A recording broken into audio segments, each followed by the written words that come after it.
Emilio del Río, gracias por estar con nosotros. Acaba de participar en un panel de debate en el marco de Europecom sobre cómo se puede comunicar a nivel local y regional los proyectos europeos para los ciudadanos, ¿no? Cómo se puede llegar a los ciudadanos.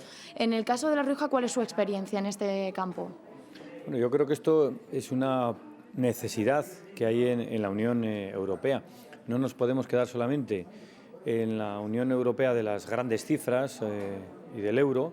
Tenemos que hacer de verdad la Unión Europea de las personas, de los ciudadanos. Y ahí todos tenemos que hacer un esfuerzo en todas las instancias, en las comunitarias, las nacionales y también las autonómicas, como es nuestro caso, desde el Gobierno de La Rioja. Creo que podemos contribuir y debemos hacerlo, hacer Unión Europea, porque eso es positivo para la Unión y sobre todo positivo para los ciudadanos en nuestro caso, de nuestra comunidad autónoma y en general para todos los de Europa. ¿Qué es lo que hemos hecho nosotros? Pues intentar que los ciudadanos de La Rioja se sientan como ciudadanos europeos y se identifiquen con el proyecto europeo, porque si preguntas te dicen que europeos son Angela Merkel o Durão Barroso, el presidente del Banco Europeo de Inversiones o los comisarios, como si ellos no se sintieran.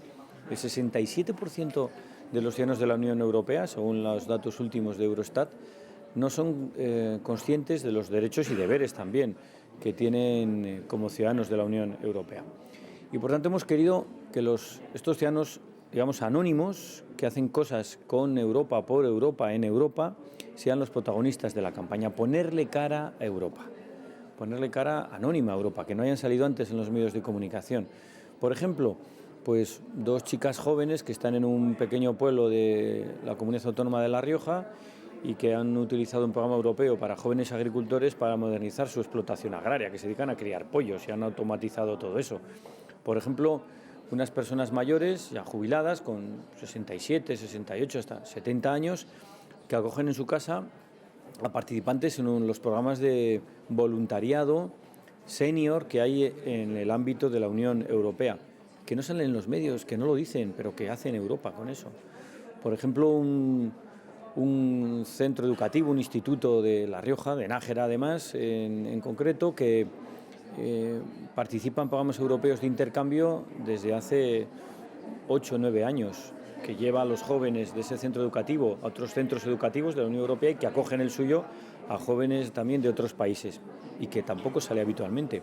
Y que esto es hacer Europa y que se sienten ciudadanos europeos y sobre todo que, como digo, que le pongamos cara a Europa, que veamos las posibilidades que nos ofrece la Unión Europea, que estamos haciendo un país, que esto no es fácil, pero que lo que hace es traer beneficios para todos y mejora la calidad de vida de los ciudadanos y que no solamente Merkel, Barroso o los comisarios son ciudadanos europeos, que lo somos todo y que Europa es mucho más que las cifras y que el euro, y que tenemos que ser capaces de aprovechar todas las oportunidades que nos ofrece y sobre todo que a partir de esa campaña se identifican los riojanos pues con esas dos jóvenes ganaderas, con las personas mayores que hacen ese voluntariado europeo o con los jóvenes que están estudiando bachillerato o enseñanza secundaria y que están en intercambio permanente con otros jóvenes de Europa. Ponerle cara a Europa. Y luego otra pregunta ya de cara más a las elecciones al Parlamento que se van a celebrar en 2014. Ahora mismo vemos que efectivamente que hay una falta de interés por parte de los ciudadanos hacia todo lo que se hace en la Unión Europea y ellos mismos no se sienten partícipes. ¿Cómo cree que deberían coordinarse las distintas instituciones a la hora de mover y tratar de motivar a los ciudadanos para que vayan a votar y creer todavía en el proyecto europeo, ¿no? Que es un proyecto de todos nosotros, de todos los ciudadanos? Claro. Bueno, yo creo que a veces cuando se tienen responsabilidades públicas se olvida, se queda muchas veces en algo que es muy importante, obviamente, que es fundamental, que es la gestión, pero hay que pensar que hay algo más, que hay también una didáctica de la política, una pedagogía política, y que no nos podemos quedar solo en las cifras, sino que hay que reivindicar los principios y los valores.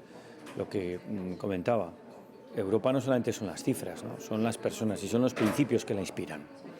Los del mercado único, los de la libertad, la democracia, los de la paz. Las cifras y el mercado no son unos objetivos, no son unos fines. Son unos instrumentos ¿para qué? Pues para conseguir que la libertad, la democracia, la igualdad de oportunidades entre hombres y mujeres, los derechos fundamentales sean comunes a todos los países de la Unión y que por tanto esto asegure la paz. Esos son los objetivos. El Parlamento Europeo es un instrumento fundamental para todo ello. Y nos falta la labor de explicación muchas veces, de pedagogía, de didáctica al respecto.